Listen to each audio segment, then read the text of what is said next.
안녕하세요. 언제나 편안한 부동산, 안전한 부동산을 추구하는 조광태 공인중개사입니다. 오늘은 좀 이런 얘기를 해보려고 그러는데요.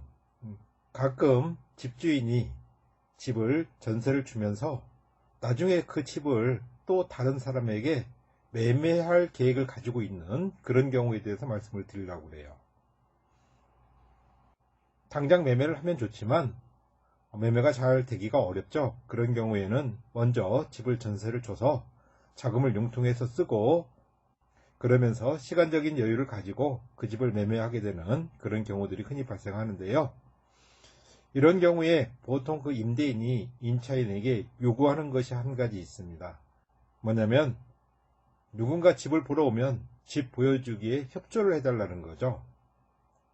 그래서 보통 그 특약에 뭐라고 넣게 되냐면요, 임차인은 임대인이 물건의 매매를 위해 집 보여주기 등을 요청할 때 이에 협조한다, 이런 어떤 문구를 넣어달라라고 얘기를 해요.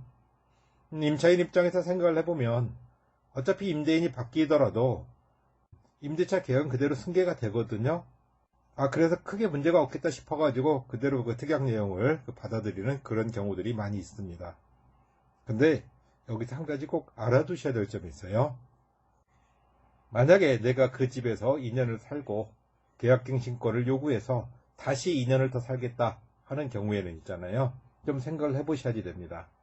이럴 때는 이 특약을 거절하시거나 아니면 최소한 변경 요청을 하셔야 됩니다. 이유는 간단합니다.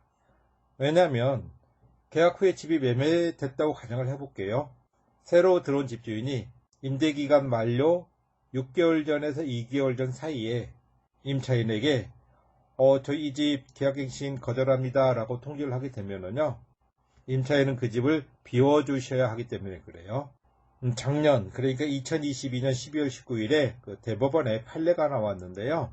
새 집주인이 계약 만료 2개월에서 6개월 그 사이에 자기의 그 거주를 목적으로 계약갱신 거절 의사를 밝히면 임차인이 이를 수용해야 된다라고 그렇게 판시를 했습니다.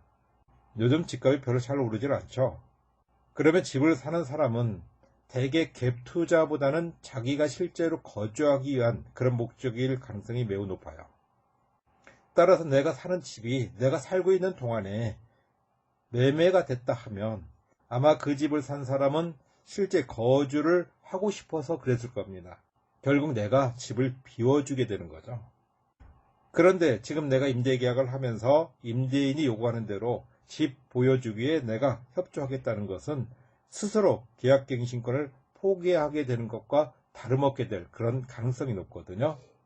따라서 집 매매가 확실한 집에 내가 전세로 들어갈 때는 집 보여주기를 첫 번째는 거절하거나 두 번째는 최소한 문구를 이런 정도로는 하셔야 될 것 같아요. 임대인의 요청에 따라 주택매매 시 집 보여주기에 협조하되 그 시기는 계약갱신권의 사용 이유로 한다. 최소한 이런 정도의 변경 요청을 하시는 것이 합당하다고 생각을 합니다. 감사합니다.